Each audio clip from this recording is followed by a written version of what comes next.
بسم الله الرحمن الرحيم. ازيكم يا حبايب قلبي؟ عاملين ايه؟ يا رب دايما تكونوا بخير. وحشتوني. النهارده بقى كده مع بعض. عندي شويه مواعين يعني كتير جدا جدا يعني. تقولوا كنت بحوش. مثلا كان عندي عزومه، لا صعبه حته عزومه. آه، يعني مواعين يعني استهلاك كده بسيط. يعني كنت جايبه لبن غليان الملكه او الملوكه زي ما انتوا حابين تقولوا قولوا. طبعا كلنا فاكهه، كلنا اتعشينا شيبسي مش عارف ايه كل دوت. بقالنا فتره مش في البيت وبنروح ونيجي عليه كده يعني ايه. ما عملتش اي روتينات في البيت خالص، فقلت بقى ايه النهارده كده نعمل مع بعض. والله عندنا اكل جاهز بس قلت ايه نعمل مع بعض كده. البوتاجاز بتاعي إيه مهلوك بمعنى اصح يعني. كان في حد يعز عليا كده، كان عنده مناسبه وكنت عملت له شويه حاجات. فالبوتاجاز كان مهلوك يعني. شوفوا الزباله قد ايه. دي زباله وتفكروا ان انا عملت حاجه يعني. الكيس الاسود ده لا زباله. طبعا بلم الزباله بتاعتي كلها الاول من المواعين بتاعتي عشان تبقى رايقه كده وتنيني رايقه. وبعد كده بقى ايه تشطفيهم بميه، وبعد كده ايه تبداي غسيل بقى. هشطفهم كده وارجع لكم نغسل مع بعض وندردش شويه. اهو يا حبايب قلبي شطفتها. بصوا البوتاجاز بتاعي عامل عمايل مفيش بعد كده. كان واقع عليه تقريبا شويه ميه، لا لبن. لبن كانت كنت مولعه اللبن ومش عارفه اتشغلت فيه كده ووقع عليه شويه لبن. هوريكم البوتاجاز بتاعي الوقت ده. البوتاجاز بتاعي يعني الحمد لله هيسوي يوم كامل لوحده يتنضف فيه كده. احنا بقى طبعا الاول بتجيبي ايه الحاجات اللي هي الازاز والحاجات اللي انت بتشربي فيها او كده، عشان طبعا قبل ما تغسلي المواعين السكايه بتاعتك او ايا كان بقى اللي بتغسلي بيه. انا عن نفسي ما برتاحش بغسيل اي حاجه الا السلكايه، لان السلكايه بتنضف معايا وبتبقى زي الفل. والسلك الخشن كمان مش اي سلك يعني. لما تغسلي بقى كده وتنضفي كوباياتك كده حاولي ان انت دايما ايه تغسلي من هنا كتير، لان بيبقى السيول ديت بتبقى تيجي فيها كده تراب، ومره في مره تلاقي الكوبايه تحتك اسودت. فطبعا ما ينفعش. ست بيت شاطره كده وتقدمي الكوبايه بتاعتك ايه اسودتين.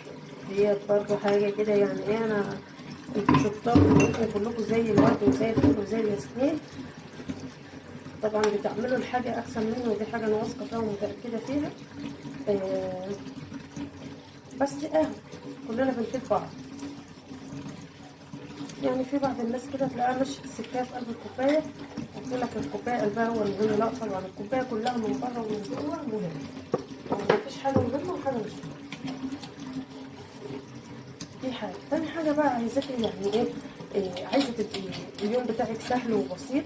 تصحي من النوم كده قبل ما تخرجي من الاوضه ظبطي فرشتك. ادخلي اوضه الولاد صحيهم يخرجوا من الاوضه، ننضفي الفرشه بتاعتهم وراهم. ادخلي مثلا ايه الحمام. طبعا كلنا الصبح لازم ندخل الحمام يعني. ادخلي الحمام كده يعني ايه خدي دشك، او مش هتاكلي برضه في المطبخ بالذات. والله مبحبش اقف كده وانا بشتغل يعني، لان طبعا يعني ايه ربنا يكفيكوا الشر الغضروف يعني مبهدل الدنيا معايا، فما بوقفش كتير كده. بقى ايه غسلت كوباياتك وشفشاتك كل حاجاتك الحلوه. تبداي بقى ايه في السحور بعد ما تخلصيهم تشتغلي على الحلو. اخلص بقى كده غسيل ونروح للبوتاجاز بتاعي. البوتاجاز بتاعي دوت يعني اقول ايه يعني عايز حاجه صعبه، بس انا يعني بنضفه حاجه سهله وبسيطه وهتشوفوها معايا. اذا ما نضفتوش كلامي غلط. اذا نضفته يبقى انا استاهل لايك ومتابعه وحاجات كتير حلوه منكم وطنشين بقالكم فتره. ليه نفسي كده القناه تكبر واوصل كده واحقق الارباح بتاعتي بتاع الشروط. الارباح برضه ما هي شفت الارباح وطبعا مش هوصل لاي حاجه غير بوجودكم معايا، لان انتوا احلى ناس. وبجد بجد يعني ايه صحبتكم حاجه جميله جدا. وعارفه ان مش هكتر ولا هزيد الا بيكم. هسيبكم كده 10 دقايق اكمل وارجع لكم تاني. بصي يا حبايب قلبي خلصت المواعين اهو، ما اخدتش مني وقت.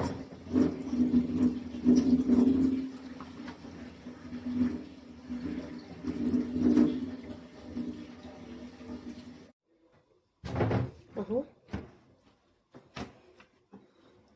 هنشفها كده عشان ايه لما نحط الميه المغليه تظبط الدنيا وما تبردش بسرعه، تنزل ايه الدهون. الميه المغليه فيها ايه؟ والله ما فيها اي حاجه. وقبل كده انا غسلته معاكم برضو، بس حبيت اغسله تاني اهو. يعني المره اللي فاتت كان نضيف عن كده كتير، المره دي يعني هو عامل زي اللي متسوح ملوش صحاب.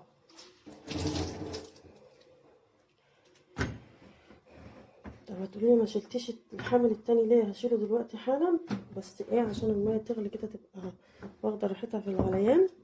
اوريكم برضو شكل البوتاجاز عن قرب عامل ازاي، بس ما تقولوش عليا ان انا رمه، ده انا اللي سايباه عشان خاطر اوريكم ان ما تقولوش بقى دهون. شوفوا شوفوا شوفوا اهو اهو اهو، شوفوا دي، شوفوا دي، شفت دي؟ حد شاف دي؟ حد شاف دي؟ وشوفوا واعملوا نفسكم ان انتوا مش شايفين. دي ميه مغليه اهي زي ما قلت لكم. تشيل الحمل بقى من الجنب اللي هو البارد، ديت اتلسعت من الحله. طبعا هنطفي البوتاجاز وهنلم بقى شويه الحاجات اللي هم ايه دول كده.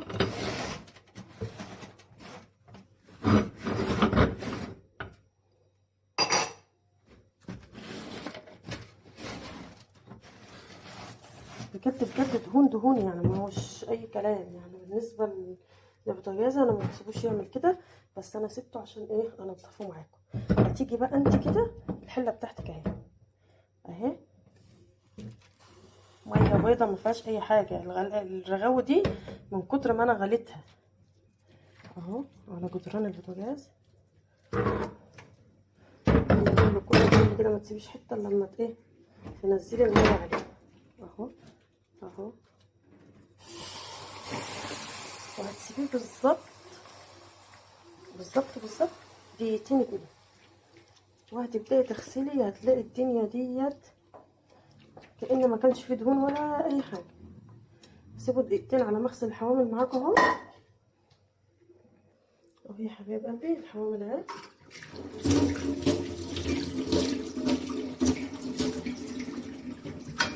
الحمل ده كان العين بتاعته والعه وبيطشطش، يعني لو انا كنت نسيت كان زمان دلوقتي ايدي مظبطه معايا. نفسي بقى بطريقه دي شويه بليل على السكايه بتاعتك واغسلي وظبطي، وارجع لكم تاني بعد ما اغسلهم كده نشوف هنعمل ايه في البوتاجاز. بصي يا حبيب قلبي انا خلاص غسلت الحوامل. الميه سخنه لسه، بس نتيجه هايله. اوه ما شاء الله ولا حول ولا قوه الا بالله. شوفوا الحته اللي بتتغسل خلاص، بس لو نتحكم فيها بقى. بس انا ايه هي سخنه نار ما شاء الله ما شاء الله. ولا بقى تقولي لي دهون، وفري بقى مجايب الدهون، الحاجات اللي للدهون. الدنيا غلت والدنيا بقت نار، وفريها. هاتي بقى حاجه لاولادك، هاتي حاجه في بيتك، هاتي اكل، هاتي شرب، هاتي اي حاجه. واغلي الميه واحتفاها على البوتاجاز. لو عليه دهون السنين هيظبط معاكي. اغليها وحطيها واغسلي، لسه في بواقي اغسلي تاني مرتين ثلاثه ورا بعض، هتلاقي بوتاجازك رجع جديد زي الفل. عرفتوا ان السلكايه ديت يعني احنا محتاجينها اهو نبوش الدهون، بدل ما نبوظ السلكايه التانية وما نعرفش نغسل بيها كويس اهو. ديت بس كده يعني ايه هنبوش بقى الدهون دي. وبعد كده بقى ايه بعد ما نحس ان الدهون بتاعتنا كلها باشت وبقت زي الفل كده والبوتاجاز ما عادش عليه اي حاجه، تروحي عامله ايه بقى؟ تروحي جايبه الفوطه بتاعتك منشفه الميه. بس شرط ان انت تغسلي في البوتاجاز وهو لسه الميه ايه فيها سخونيه كده، مش تبقى سقعانه قوي عشان الدهون دي تفك معاك. يعني هي الميه السخنه هي يعني حل الدهون. لو عندك حله عايزه تغسليها وفيها دهون ومش عارفه، حطيها على البوتاجاز دقيقتين بالظبط وحطي فيها شويه ميه هتفك معاك وهتبقى زي الفل. شوفوا شوفوا نبيله لازم اقرب لكم الحته دي. شوفوا بسم الله. بضحك عليكم انا ولا حاجه؟ شوفوا مضحكش عليكم انا ولا حاجه. حتى الصعب اللي لازق في البوتاجاز نفسه، لو عايزه تشيلي دي كده اهي عشان تعرفي ان الميه سخنه بتلاقي دهون وكل حاجه. شوفوا ودي كمان يعني ايه ما طلعهاش ميه سخنه زي ما تطلع، فلو غليتلها شويه الوقت وحطيتهم عليها تبقى زي الفل. بس ان شاء الله هغسلها برضو زي ما هي كده، هبل السلكه كده وهغسل لما اخليها ازاي تيجي الفل.